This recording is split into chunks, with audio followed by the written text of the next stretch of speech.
अब ये सोचें कि मेरे भी इंडिया में रिलेटिव रहते हैं, वो भी यही कह रहे हैं कि ना इस हिसाब से इंडिया च रहंदे ने ਤੁਹਾਡੇ ਪਿੱਛੇ ਹੋ जाओ, अगर इंडिया दे तेरे रिलेटिव ने पीछे हो जा जल्दी कर। नहीं, मेरी बात सुने, इंडिया तो अगर वो इंडिया बनाना चाह रहा है अपने ही कंपोनेंट से, ये उसका मतलब कंट्री है, वो डेमोक्रेटिक कंट्री है, उसका अपना हक है, मगर मेरे ख्याल में वो बना नहीं सकेगा। जड़ी है ना वेख रेख देख के ते अगे टोरिया जे ए ना होवे कि ट्रेन सीधा थल्ले ही जावे। आज तक वैसे ऐसा हुआ नहीं कि ट्रेन नीचे जाए, क्योंकि वहाँ पे बहुत अच्छी डेवलपमेंट हो रही है, आईटी टेक्नोलॉजी में बहुत ज़्यादा आगे जा रहे हैं। जय हिंद दोस्तों, आज की वीडियो में हम देखेंगे कैसे जल के राख हो गई पाकिस्तानी आवाम भारत की बुलेट ट्रेन को लेकर। उनका कहना है भारत कभी भी अपनी बुलेट ट्रेन नहीं बना सकता। चलो वीडियो स्टार्ट करते हैं बिना किसी देरी के। जय हिंद दोस्तों। कि इंडिया जो है मतलब उनकी हर बात पे हमें खैर ख्वाह हैं, हम इतने खैर ख्वाह हैं कि हम उनको बुराइयां भी बता रहे हैं। और देखो, जब हमसाए होते हैं ना, वो जो जनानियां होंदियां ना, मज्जां वो आपस ਵਿੱਚ दोस्त ਹੁੰਦੀਆਂ ਨੇ ਤੇ ਅਸੀਂ ਮੱਝਾਂ ਤੇ ਦੋਸਤ ਵੀ ਆ, ਤੇ ਸਾਨੂੰ ਦੱਸਣਾ ਚਾਹੀਦਾ ਹੈ ਕਿ ਇੰਡੀਆ ਵਾਲਿਓ ਚੰਗੇ ਕੰਮ ਕਰ ਰਹੇ ਹੋ, ਤੇ ਜਿਹੜੀਆਂ ਗਲਤੀਆਂ ਨੇ ਨਾ ਉਹ ਵੀ ਥੋੜਾ ਕੱਲ ਡਿੱਗਾ ਇਹਨਾਂ ਦਾ ਚਾਜ਼, ਤੇ ਦੋ ਪਾਇਲਟ ਫਿਰ ਅਸੀਂ ਧਰ ਲੈ। बाप को भेज, तेरे बस की बात चलो नहीं। कोई गल नहीं, वो डर नाल ही मर गए, उन्हें कहा असीं जीत सकते नहीं, तो वो मर गए। तो इसे वास्ते असीं कहने आ थोड़ी तैयारी करके अगे टुरिया करो। 50 बार बोल रहे हैं, पढ़ने निकले वाले छात्रों को राजनीति से दूर रहना चाहिए। हैं? अबे पढ़ाई लिखाई में ध्यान लगाओ, IAS बनो और देश को संभालो। झटकिया नाल दस ते देंदे हो, ट्रेन बना रहे हैं, मैन्युफैक्चर कर रहे हैं, थोड़ी ट्रेन जड़ी है ना वेख रेख देख के ते अगे टोरिया जे ए ना होवे कि ट्रेन सीधा थल्ले ही जावे। आज तक वैसे ऐसा हुआ नहीं कि ट्रेन नीचे जाए, क्योंकि वहाँ पे बहुत अच्छी डेवलपमेंट हो रही है, आईटी टेक्नोलॉजी में बहुत ज़्यादा आगे जा रहे हैं। देखिए, ये आजकल का जो दौर है वो एक ग्लोबल विलेज है, तो उसमें कोई भी कंट्री आइसोलेट तरीके से काम तो नहीं कर सकता। तो अगर वो इंडिया बनाना चाह रहा है अपने ही कंपोनेंट से, ये उसका मतलब कंट्री है, वो डेमोक्रेटिक कंट्री है, उसका अपना हक है, मगर मेरे ख्याल में वो बना नहीं सकेगा। मैं क्या करूं, फिर जॉब छोड़ दूं?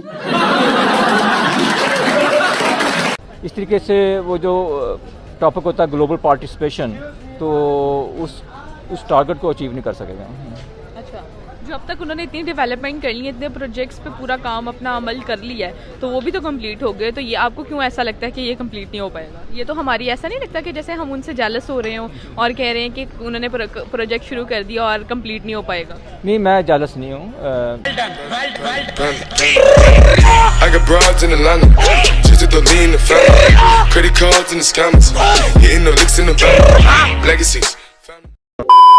बिल्कुल जेलस नहीं हूँ।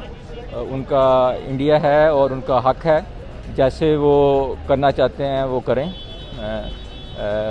हमें उसमें डेफिनेटली इंटरफेयर नहीं करना चाहिए। मैं अपना पॉइंट ऑफ व्यू दे रहा था, मेरा पॉइंट ऑफ व्यू डिफरेंट है, क्योंकि ये ग्लोबल एनवायरनमेंट है, तो उसमें ग्लोबल पार्टिसिपेशन होनी चाहिए। उनको डेफिनेटली अब जैसे बुलेट ट्रेन प्रोजेक्ट है, उन्होंने खुद सुन सीखा ना, बुलेट ट्रेन एक इंटरनेशनल प्रोजेक्ट है, एक इंटरनेशनल टेक्नोलॉजी है, उन्होंने डेफिनेटली आइडियाज़ किसी से लिए होंगे। अच्छा, हाँ, तो इसलिए जब आइडियाज़ लिए हैं तो सामान भी लेना चाहिए। यानी कि वो खुद नहीं उनको बनाना चाहिए, सामान लेना चाहिए। नहीं, हमारी तरह नहीं, मैं ये नहीं कर रहा कि 100% हो, मैं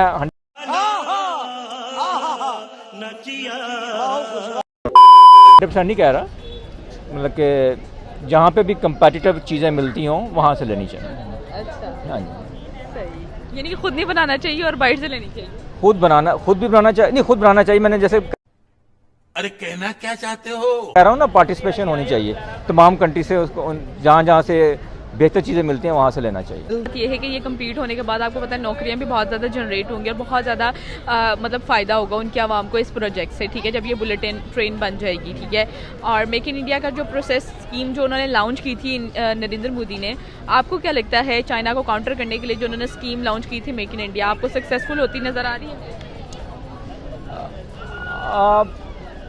देखें, ये जो स्कीम होती है अगर सक्सेसफुल है कि नहीं, ये कंट्री के अवाम पे डिपेंड करता है।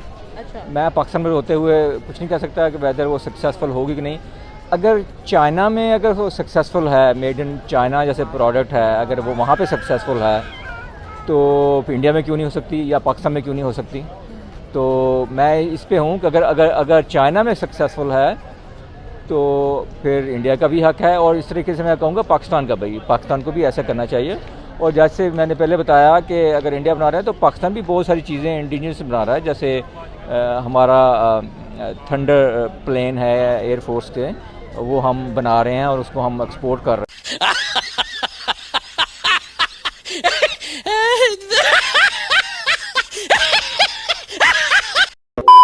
हैं। तो वो भी एक स्टेट ऑफ द आर्ट है, वो मेड इन पाकिस्तान है। और इस तरीके से बहुत सारी आप देखेंगे कि गारमेंट की चीज़ें हैं। मैं ओवरसीज़ पाकिस्तानी हूँ, मतलब कि बाहर मैं देखता हूँ मेड इन पाकिस्तान की चीज़ें होती हैं, तो हम खुशी होती है देख के। मेड इन पाकिस्तान की जी जी जी जिसमें कॉटन की चीज़ें, जैसे आप देख लें, आप शर्ट्स ले लें, आप कुछ प्रोडक्ट होती हैं, जैसे कटलरी की चीज़ें होती हैं, आप सर्जिकल इंस्ट्रूमेंट्स होते हैं, तो वहाँ पे अच्छी प्रोडक्ट मिल जाती हैं, तो it's is good.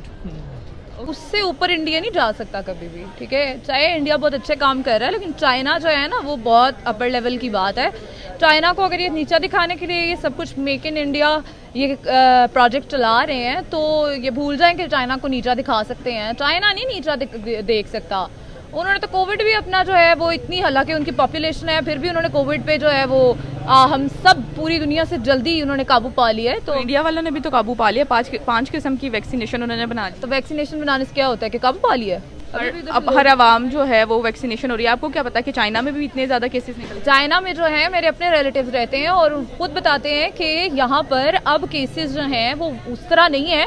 Starting China से हुई थी, तो आप ये सोचें कि मेरे भी इंडिया में रिलेटिव रहते हैं, वो भी यही कह रहे हैं कि ना इससे सब इंडिया च रहने देने, तो पीछे हो जाओ। अगर इंडिया दे तेरे रिलेटिव ने पीछे हो जाओ जल्दी।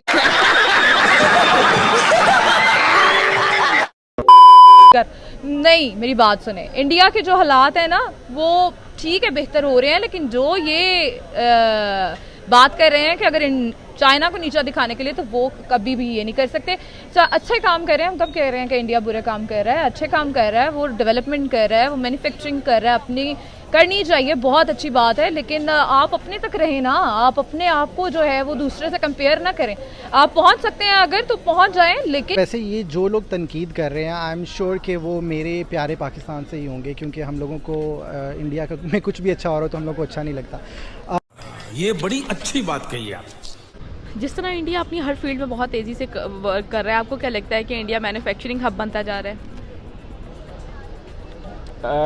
मैंने उसका जीडीपी देखा नहीं है, मेरे पास नंबर नहीं है उसके कि वो किस तरीके से मैन्युफैक्चरिंग में ग्रोथ हो रही है उसकी नहीं। मगर आजकल मुझे एक चीज़ का नॉलेज में है कि जैसे ऑटोमोबाइल है, जैसे फोर्ड ऑटोमोबाइल है, उन्होंने तो अपना सारा ऑपरेशन वहाँ बंद कर दिया है। हाँ, तो वो ऑटोमोबाइल से रिलेटेड है। तो अब क्योंकि ऑटोमोबाइल में भी चेंजेस आ रही है ना, अब बेसिकली ये जो पेट्रोल डीजल से अब जो है ना शिफ्ट हो रहा है नेचुरल गैस और इलेक्ट्रिक व्हीकल। तो हब मेरे ख्याल में मैं तो नहीं कहूँगा हब, मगर यह कि आपको ये समझना चाहिए कि इंडिया की जो पॉपुलेशन है वो is almost close to China. तो अगर चाइना मैन्युफैक्चरिंग हब बन सकता है तो इंडिया और पाकिस्तान क्यों नहीं बन सकता? India is a great market, बहुत बड़ी मार्केट है, और जो सबसे बड़ा उनका एज हिस्ट्री में रहा है, क्योंकि because I am very much interested in to history and politics and current affairs के वहाँ बहुत ज़्यादा डेमोक्रेसी है। When it comes, if we compare it to with Pakistan, so I think वहाँ काफ़ी ज़्यादा डेमोक्रेसी है। सिर्फ एक यही वजह जिसकी वजह से काफ़ी ज़्यादा वो हमसे आगे हैं, तरक्की कर गए हैं। तो या I mean that's great to know. शायद वो कुछ अचीव कर रहे हैं, उनका देखे देखिए हम लोगों को भी कुछ